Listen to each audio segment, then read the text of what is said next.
মাত্র 10-15 দিন বয়সী একটি সরকার থাকার পরে, এরকম ভয়াবহ বন্যার্ত অবস্থা থাকার পরে যারা দাবি নিয়ে রাস্তায় নামতে পারে এবং সেই দাবি তখনই মানতে হবে এটা বলতে চাই, তা আমরা মনে করি যে এই ধরনের কাজ অবশ্যই শুধু দেশের শত্রু, জাতির শত্রুদের পক্ষেই করা সম্ভব।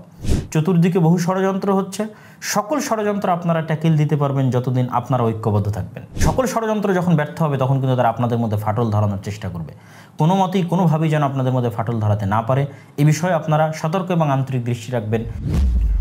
আসসালামু আলাইকুম রহমতুল্লাহি ওয়া বারাকাতুহু। সম্মানিত দর্শক মণ্ডলী, আপনারা অবগত আছেন বাংলাদেশে এখন চরম ক্রান্তিকাল এবং জাতীয় দুর্যোগপূর্ণ সময় চলতেছে।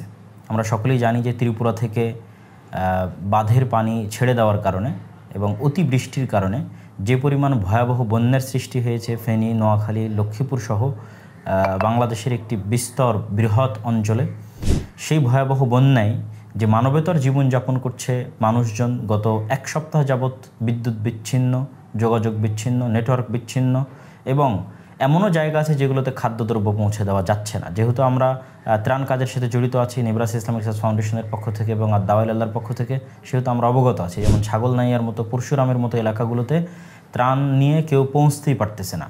তো এই রকম একটি ভয়ঙ্কর ভয়াবহ পরিস্থিতিতে যখন সমগ্র দেশের মানুষ জাতীয় দুর্যোগকালীন সময়ে এই বন্যার্ত মানবেতর জীবনযাপনকারী বানভাসী এই সমস্ত মানুষের পাশে দাঁড়ানোর চারিদিক থেকে উদ্যোগ নিচ্ছে।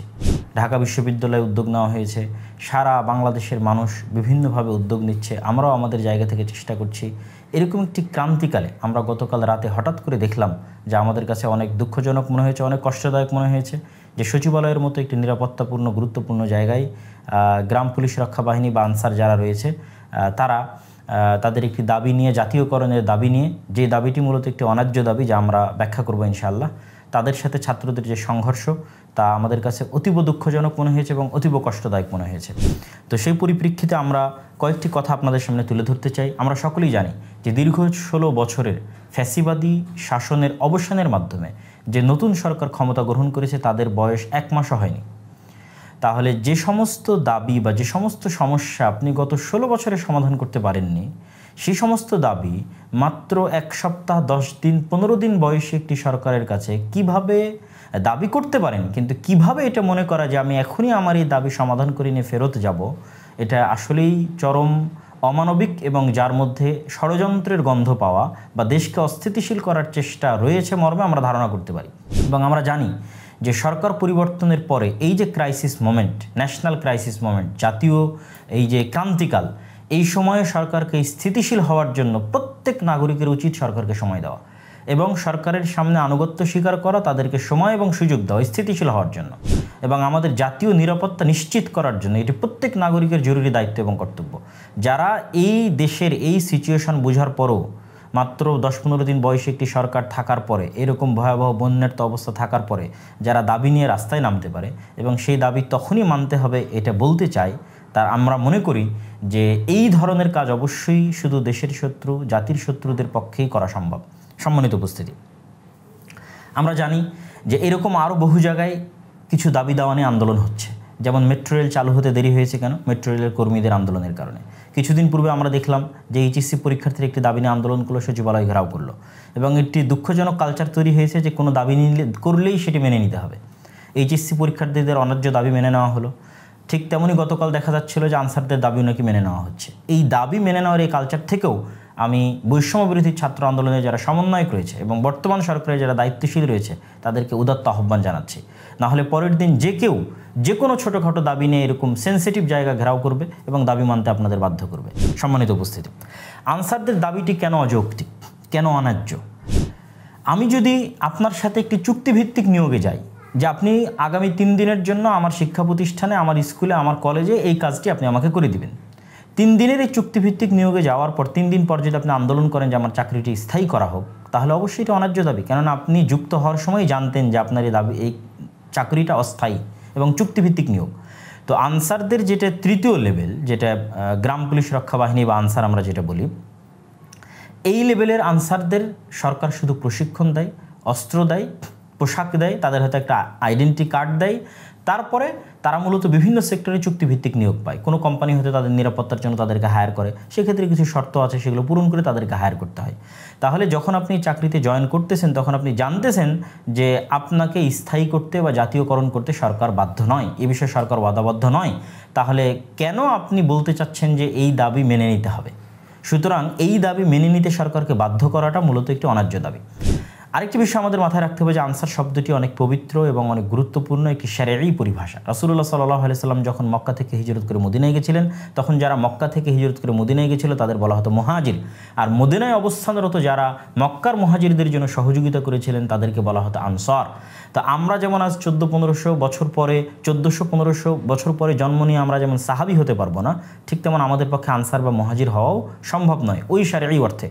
হয়তো আনসার শব্দের যে সুন্দর অর্থ আছে সাহায্যকারী, এটিকে সামনে রেখে হয়তো মুসলিম দেশ হিসেবে তাদেরকে সাহায্যকারী মনে করে হয়তো এই নামটি নামকরণ করা হয়েছে।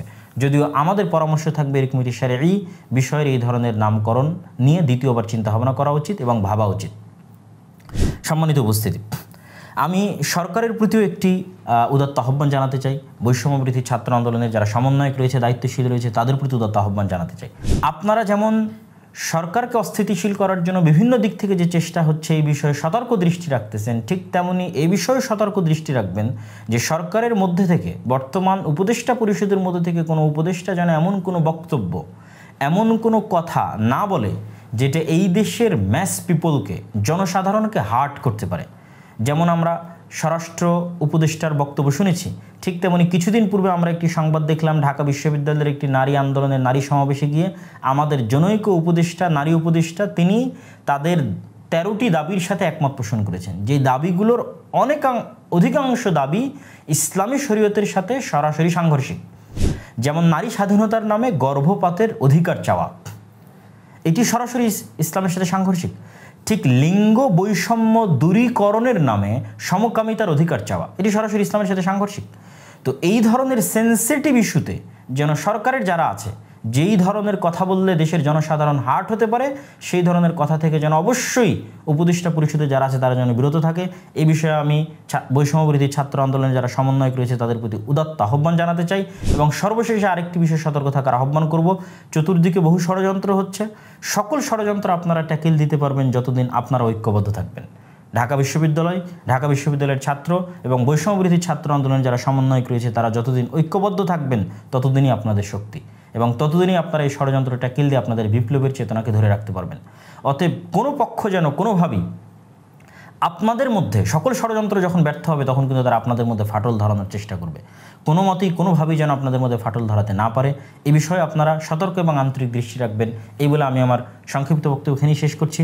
আল্লাহ সুবহানাহু ওয়া তাআলা বাংলাদেশকে হেফাজত করুক, বাংলাদেশের বন্যার্ত বানভাসী মানুষদেরকে হেফাজত করুক, ভবিষ্যতের যাবতীয় বিপদ আপদ থেকে বাংলাদেশকে হেফাজত করুক, বাংলাদেশের রাজনৈতিক অবস্থা থেকে স্থিতিশীল করুক, এবং আমাদেরকে একটি শান্তি নিরাপত্তাপূর্ণ একটি দেশে বসবাস করা, আল্লাহ সুবহানাহু ওয়া তাআলা স্বাধীনভাবে বসবাস করার তৌফিক দান করুক, যেখানে আমরা আমাদের ইসলাম ধর্ম অনুযায়ী আমাদের ব্যক্তিগত, পারিবারিক, সামাজিক সকল স্বাধীনতা ভোগ করে আমাদের ইহকালীন এবং পরকালীন মুক্তি পেতে পারবো, সেই তৌফিক দান করুক। আল্লাহুম্মা আমিন।